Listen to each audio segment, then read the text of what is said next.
Welcome back to Things Tina Does. Today I'm going to show you a quick, easy method for making homemade bread from potato water. Let's get into it. Okay guys, now from boiled potatoes, such as you're making mashed potatoes, so you just have water that is lightly salted and then you boiled your potatoes, instead of draining that water off and just pouring it down the drain, I like to reserve that when I know that I'm going to be making bread.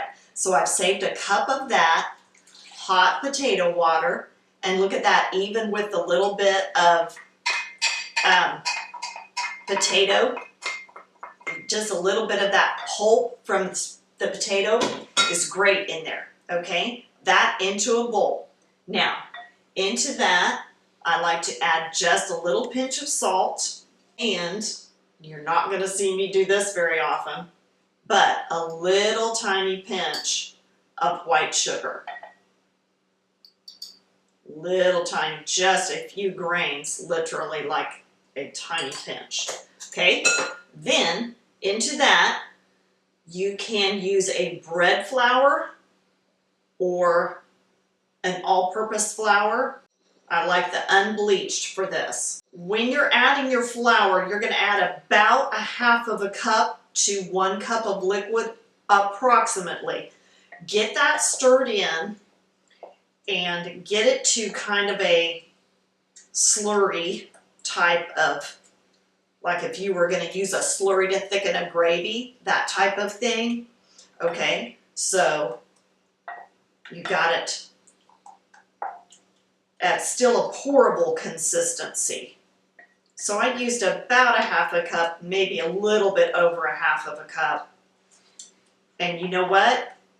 It's okay that some of those lumps are still there. You do not need to worry about stirring that or beating that until all the lumps are removed. Now, once you've done that, you just cover this with a clean kitchen towel, just like that, and set that over on your counter the whole night long. And then the next morning, we're going to come back and finish it. Okay guys, now after it has set overnight, this is what you've got. It's like a little bit, it's got a little bit of a sponginess to it, just a little bit. It's almost a starter, but we're not fully doing a starter. We are going to be using yeast, which is what we're going to get ready right now. The next thing we're going to do is get our yeast activated. So you make sure that your water is tepid. If it is over about 104 degrees, it will kill your yeast. So I like to do it like you do an old-fashioned baby bottle. Just shake it on the wrist. If it's just barely warm, you're golden. Okay? So into that goes 1 1/4 teaspoons of active dry yeast. And that's the regular, not the fast acting. Into that is going to go, again, a couple of sprinkles, just a couple sprinkles of sugar. You can use honey or sorghum, depending on what you are wanting to do with your bread, what flavor you are wanting, and you just gently stir that yeast into the tepid water. You're using about 1/4 cup of water. You just want a little bit of water in there to get the yeast to dissolve. Give it a little gentle stir, and we're going to let that sit for 5 minutes until it's nice and bubbly and foamy across the top. Okay guys, look at our yeast. It's making its little bubbles. That means that the yeast is feeding on the little few grains of sugar in there, and they are activating themselves. And those bubbles and that foam tells us that. Okay guys, our yeast is ready, so that is going in. Sure we get all of that. Okay, now in goes our generous teaspoon of salt,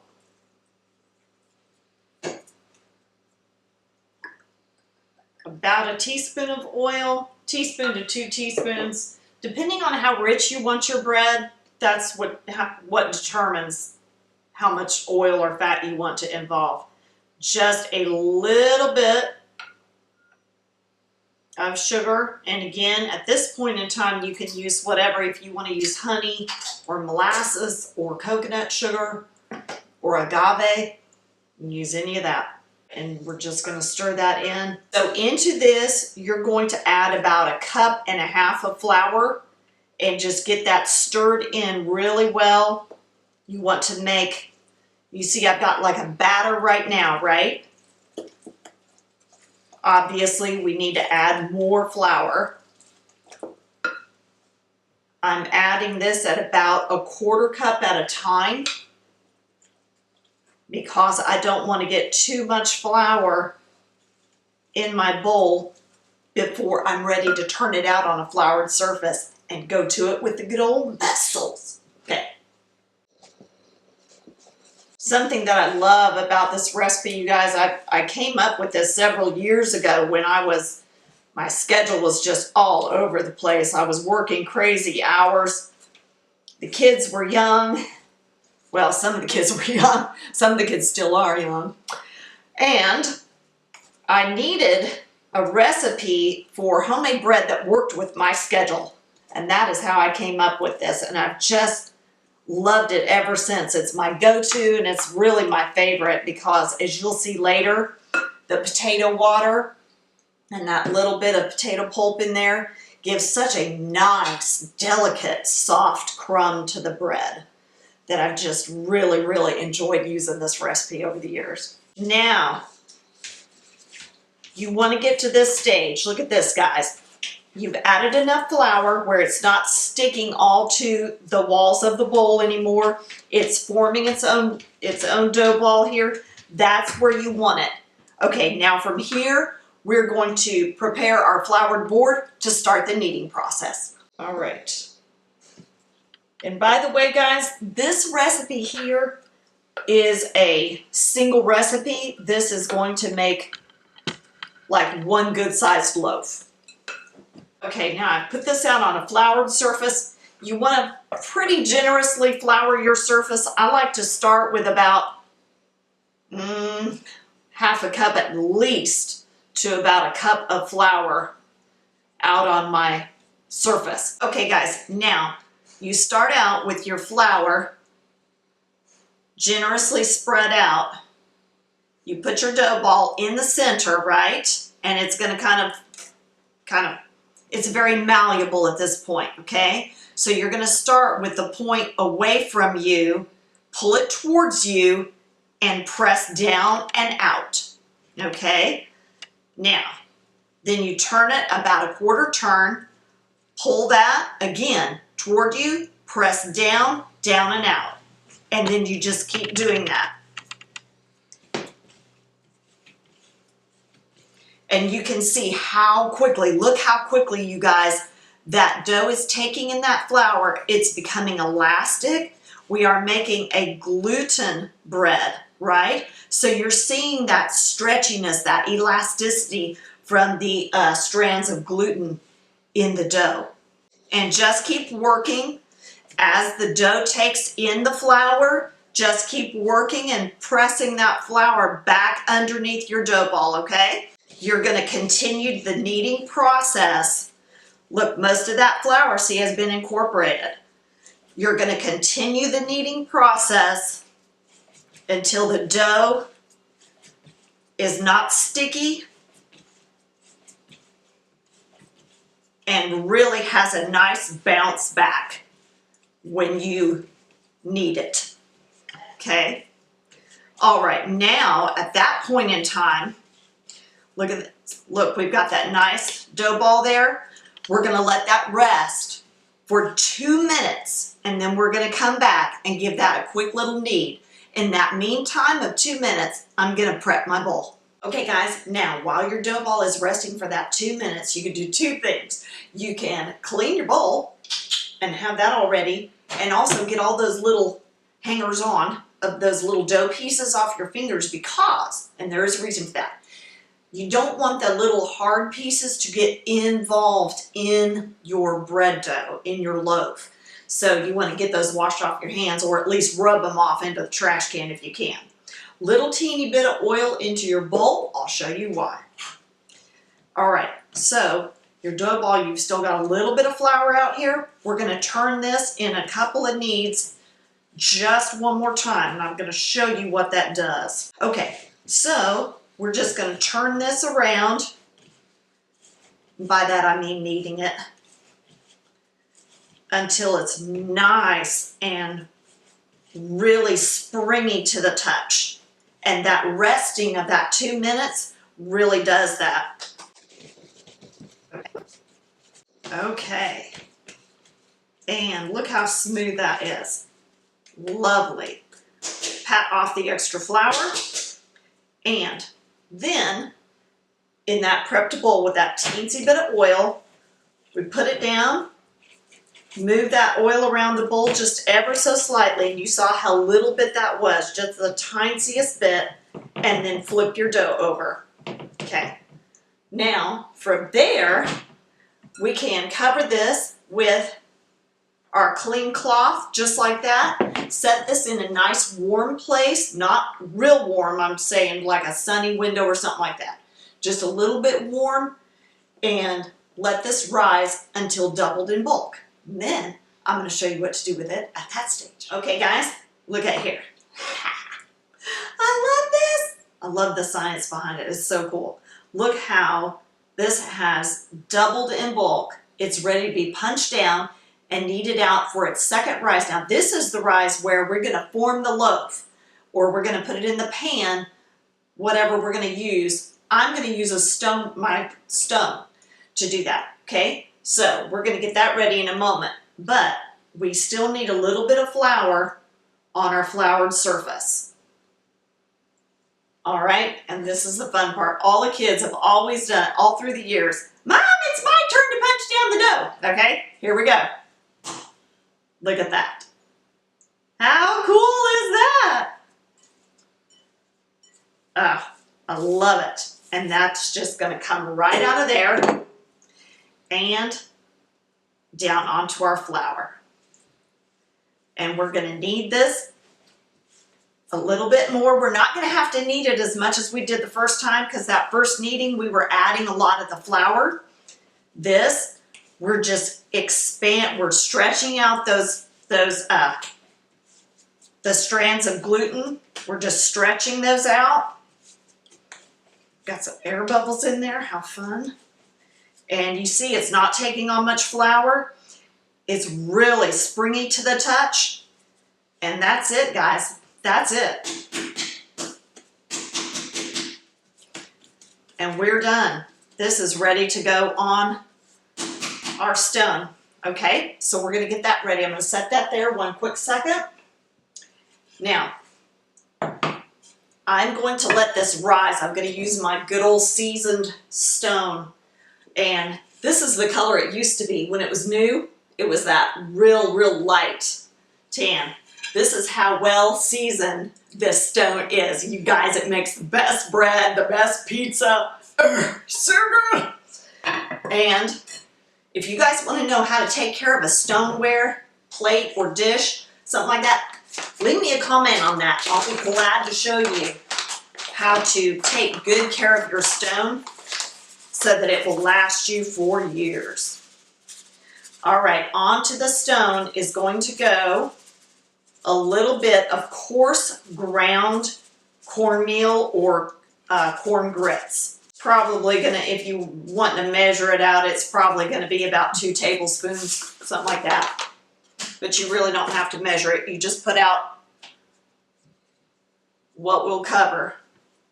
Okay, so here's my beautiful bale bread dough.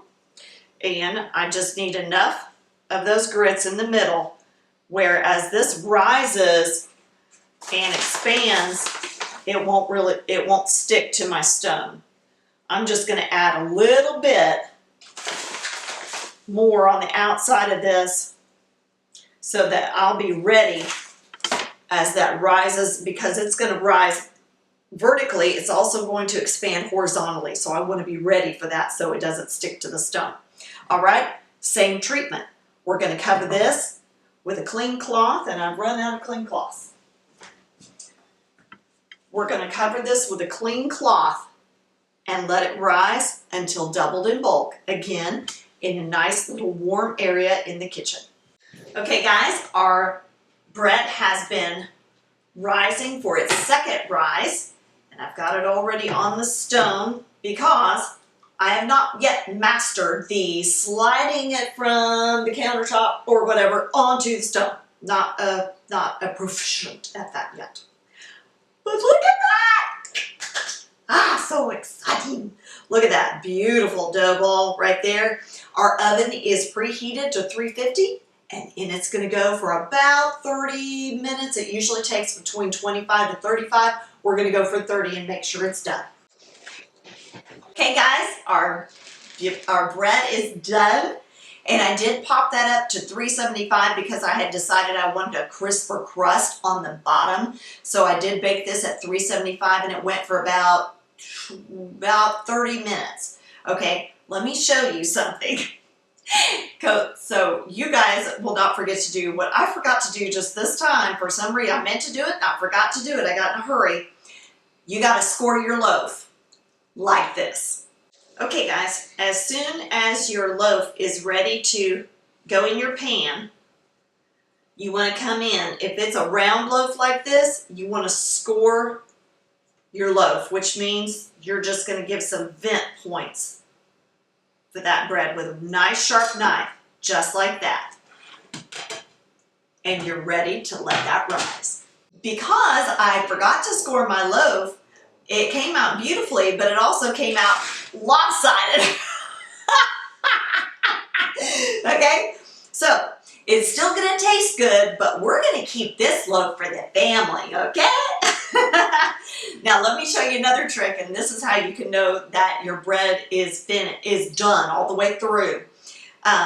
This is really, really hot, obviously, because this just came out of the oven. But you can unmold your bread out of the loaf pan or pick it up off of the baking pan or stone, tap the bottom. Hear that kind of hollow sound? And that's how you know it's done. If it gives you a little bit of a hollow sound, like when you thump a watermelon, you get that little hollow sound through it, that's how you know your bread loaf is done. So this is going to go over to a cooling rack and cool for about 5 to 10 minutes. Okay guys, we are cutting our loaf.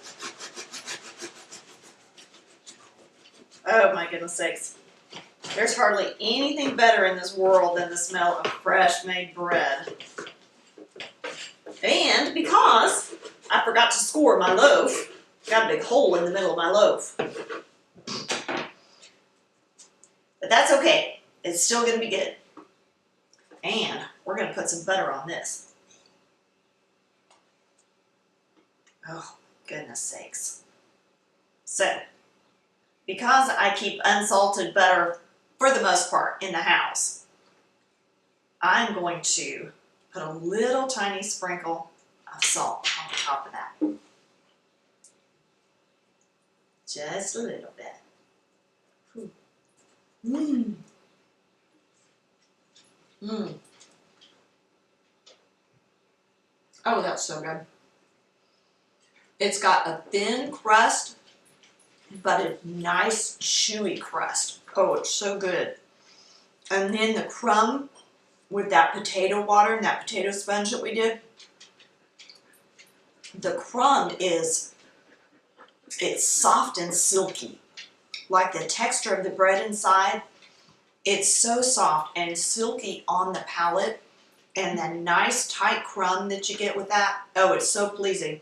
This is a really good sandwich bread, by the way, guys.